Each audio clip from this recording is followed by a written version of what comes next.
yang menyangkut seseorang itu berupaya mendekatkan diri kepada Allah, baik melakukan pembersihan jiwa dan melakukan hal-hal yang berkaitan dengan kesunahan.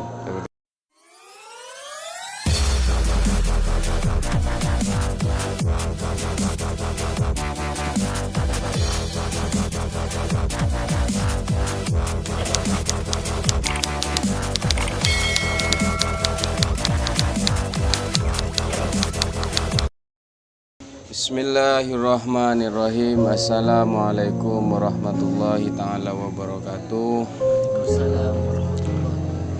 Bismillahirrahmanirrahim. Syahrul Ramadan alladzi unzila fihi al-Qur'an hudan lin-nasi wa bayyinatin minal huda wal furqan faman syahida minkum asy-syahra falyasumhu wa man kana maridan aw ala safarin fa'iddatun min ayyamin ukhra yuridullahu bikumul yusra wala yuridu bikumul uzra walitukmilul iddata walitukabbirullaha ala ma hadakum wa la'allakum tashkurun. Wa idza sa'alaka 'ibadi 'anni fa inni qaribun ujibu da'watad da'i idza da'ani falyastajibu wal yu'minu bi la'allahum yarshudun.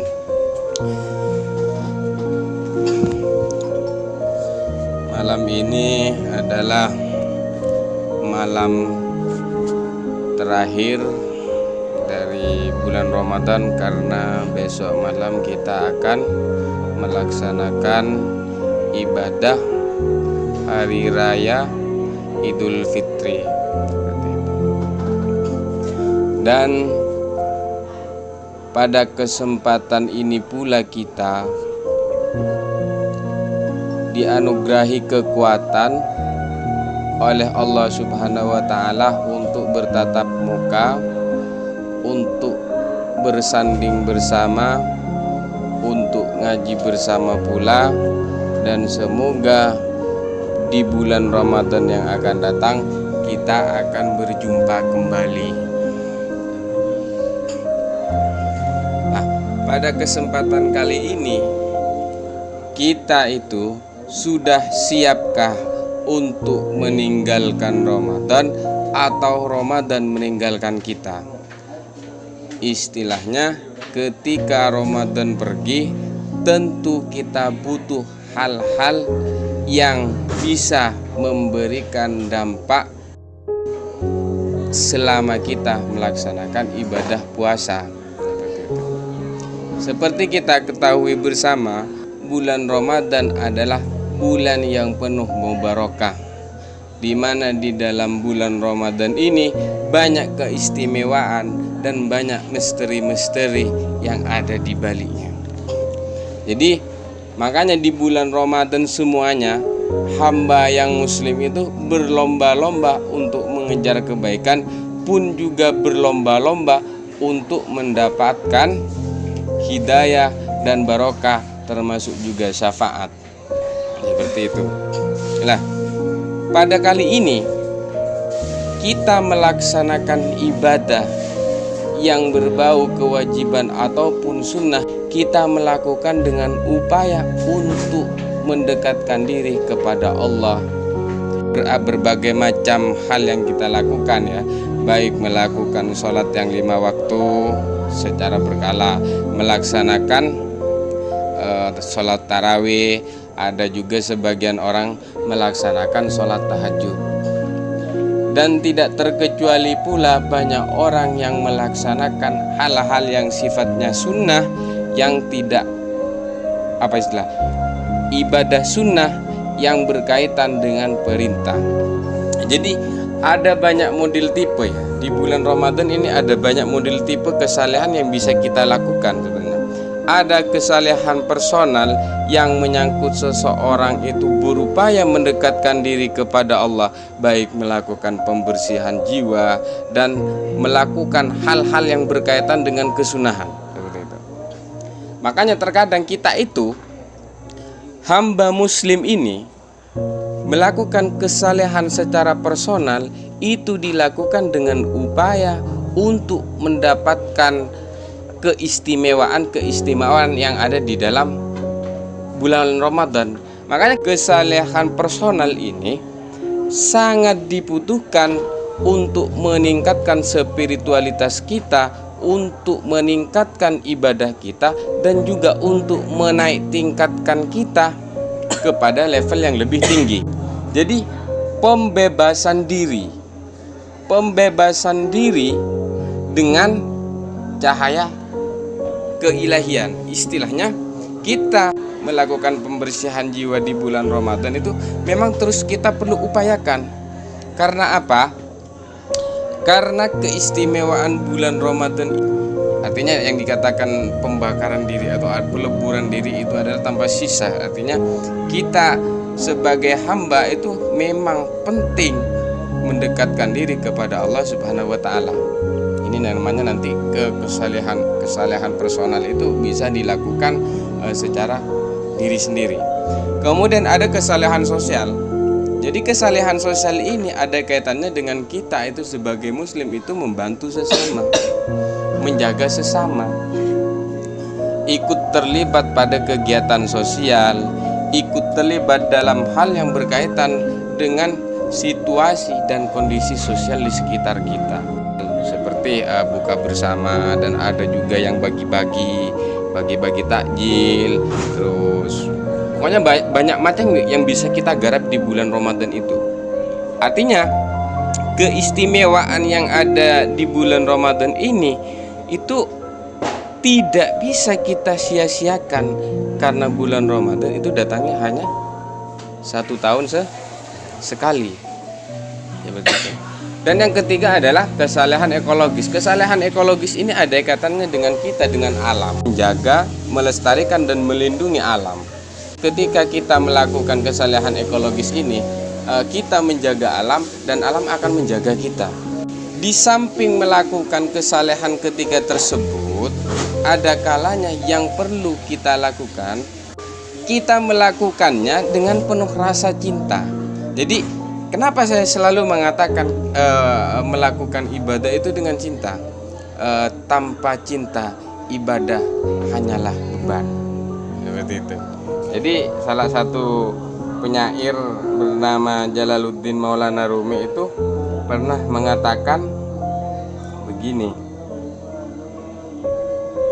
tanpa cinta semua ibadah hanyalah beban.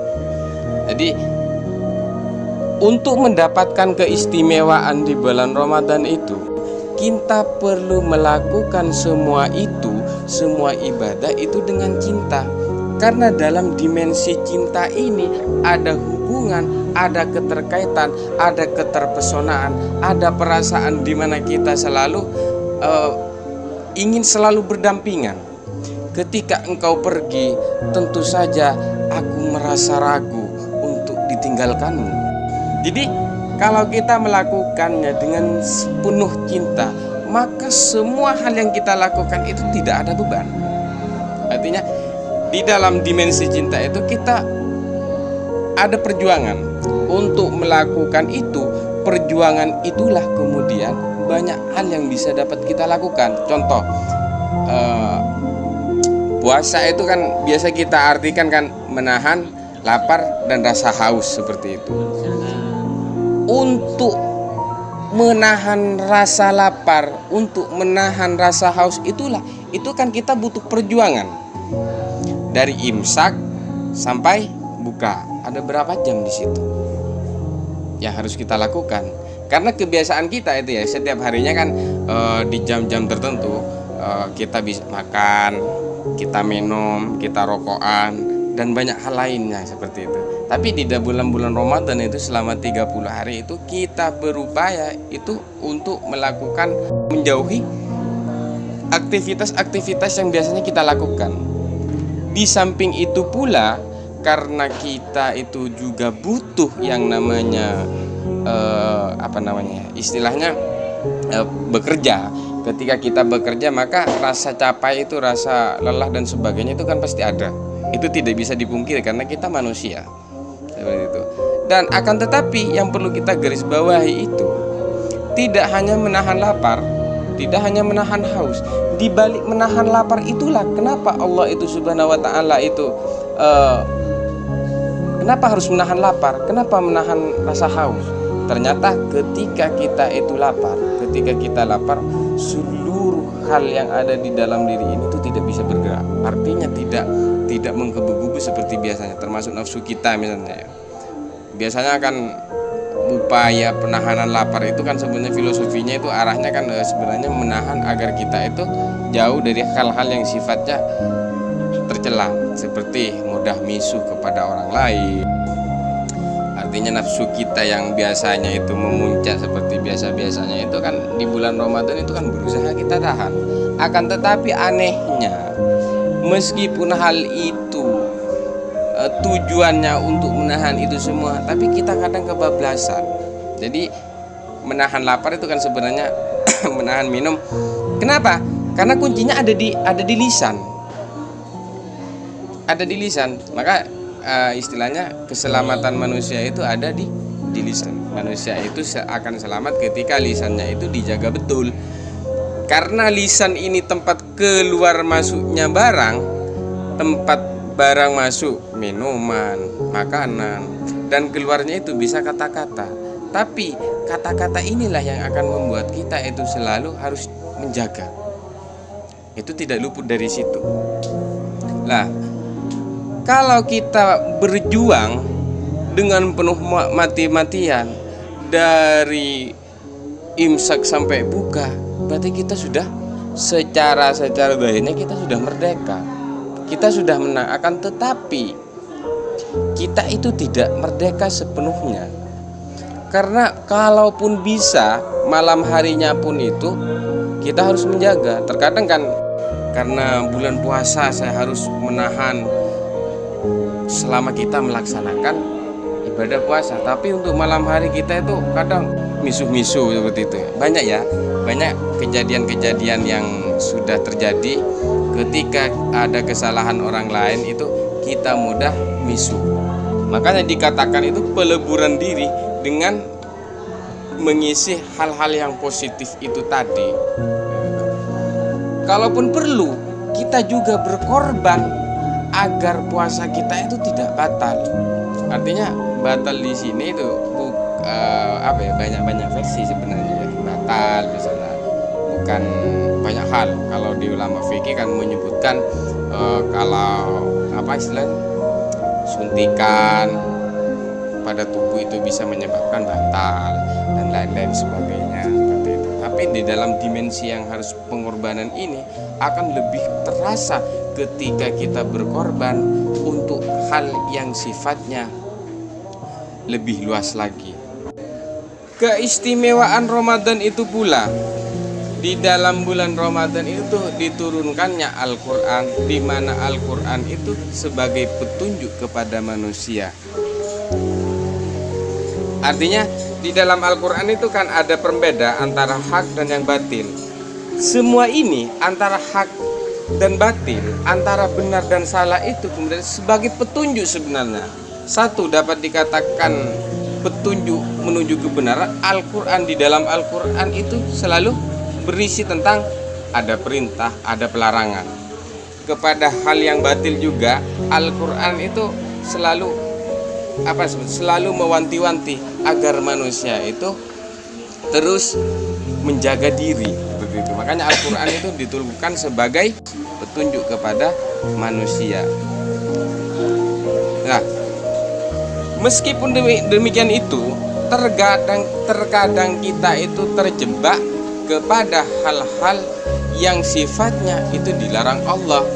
Makanya ketika kita cinta, ketika kita melaksanakan ibadah dengan cinta, kita akan mampu melakukan semua itu dengan mudah. Artinya seperti ini ya. Untuk mendapatkan cintaku, engkau perlu perjuangan dan pengorbanan. Bahkan kalau perlu pengorbananmu itu lebih, tidak hanya sekedar kata-kata. Engkau boleh mendekatiku, bahkan engkau boleh memilikiku, tapi engkau harus sanggup juga mengalami yang namanya perpisahan. Itu kan pengorbanan gitu. Jadi bulan Ramadan itu kan 30 hari gitu. Sebentar lagi kita akan berpisah. Apa kita sudah siap dengan perpisahan ini? Mungkin kita ya ketika ada bulan Ramadan tiba, kita itu bersukaria menyambut bulan Ramadan. Ada yang malam hari melakukan tadarus, terus. Karena itu di samping itu juga ada yang melakukan sholat tahajud dan melakukan hal-hal ibadah sunnah yang tidak biasa kita lakukan di bulan-bulan yang sudah. Tetapi satu catatan pokok, setelah kita melakukan itu, apakah kita bisa melaksanakan ibadah yang dilakukan di bulan Ramadan itu pada bulan-bulan yang lain?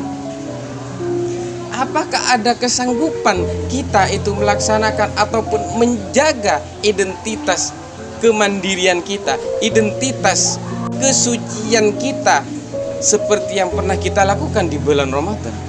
Itu kan kita perlu persiapan juga.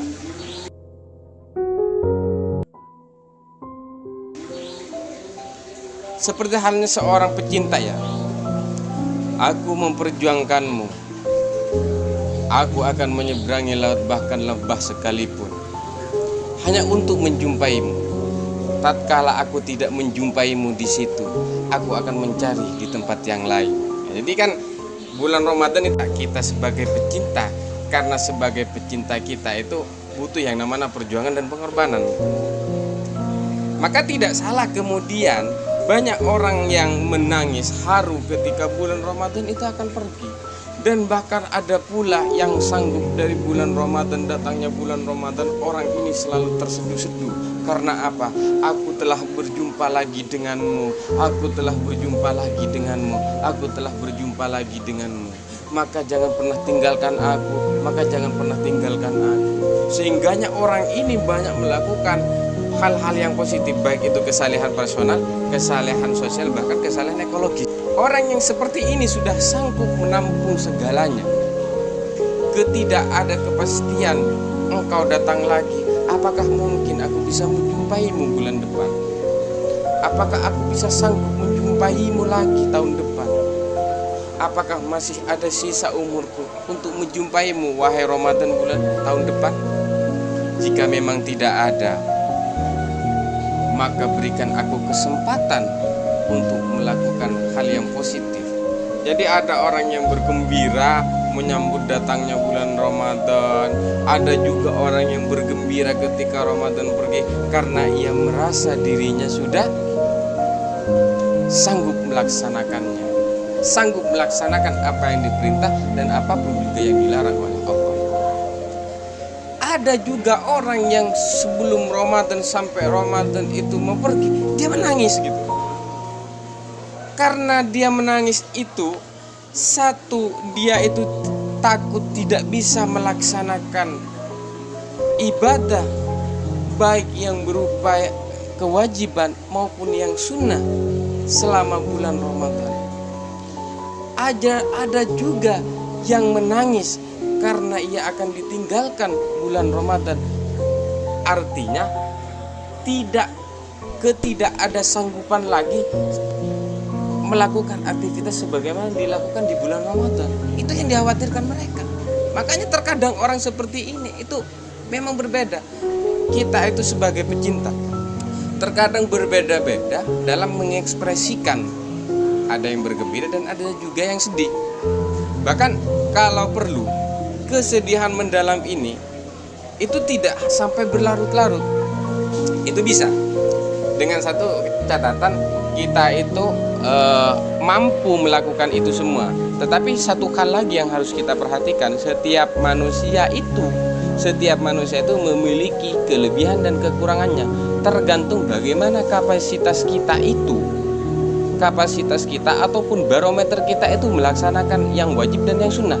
Jadi aku bisa melaksanakan sholat tahajud, bahkan aku bisa membaca Al-Quran dalam semalam itu selesai. Tapi tidak engkau yang hanya mampu membaca Al-Quran itu 1 juz. Tidak juga engkau yang membaca Al-Quran itu cuma 2 lembar. Ataupun tidak juga engkau yang hanya mampu membaca Al-Quran itu dalam 1 baris, 1 ayat. Jadi itu tergantung kapasitas dan kemampuan kita. Kita mengukur diri di situ.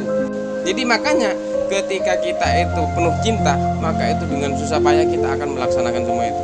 Jadi kapasitas kita sebagai manusia itu perlu diukur juga. Nggak bisa langsung atau karena saya melaksanakan ibadah tahajud, bisa melaksanakan duha, membaca Al-Quran semalam selesai, aku lebih baik daripada kamu yang membaca Al-Quran hanya 1 juz, 1 lembar.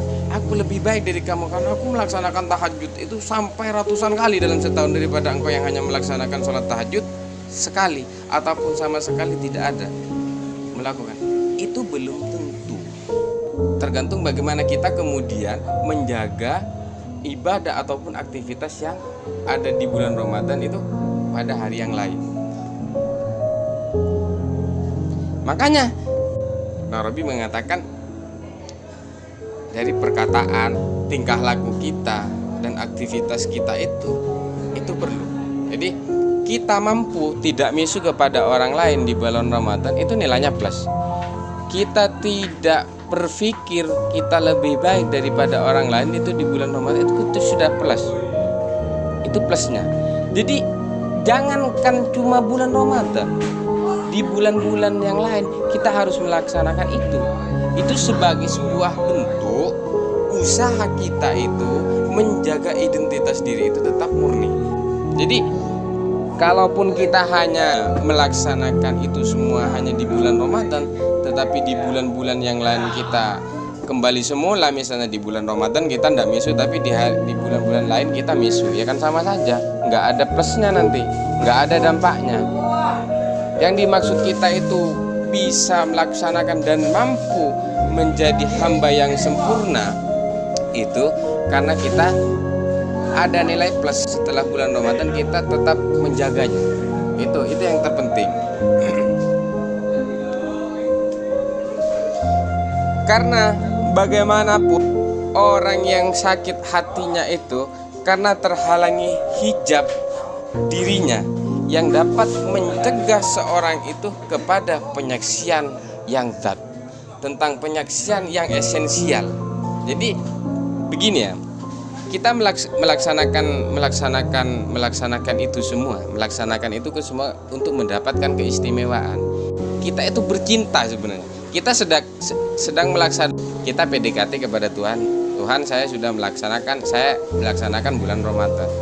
Saya melaksanakan tahajud, melaksanakan ini. Bisakah aku mendapatkan cinta? Ketika hamba sudah kadu cinta, hamba itu akan melakukan apapun saja.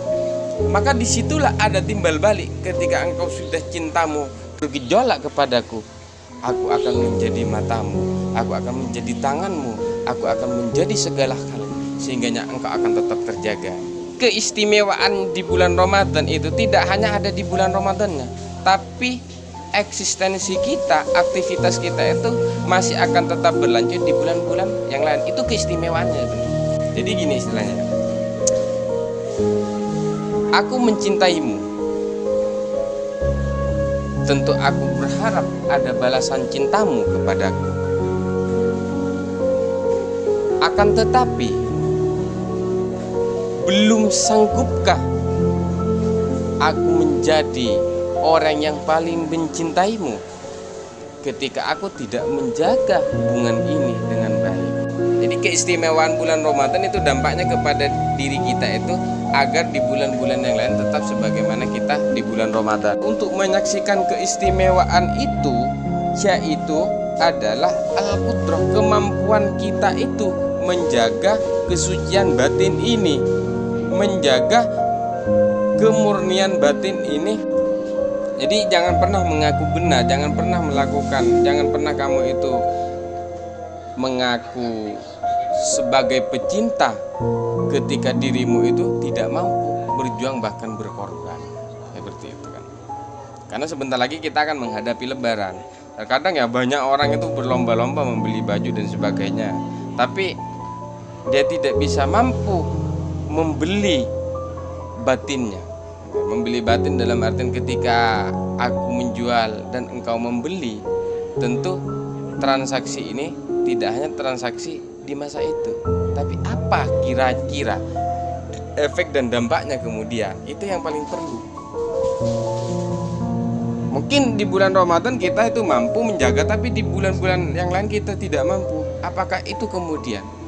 Jadi bagi saya mengartikan keistimewaan di bulan Ramadan itu adalah dampak dan efeknya nanti kepada diri ini sebenarnya.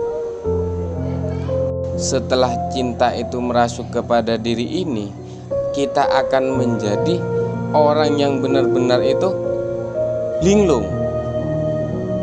Lah, bagaimana mungkin tidak cinta? Jadi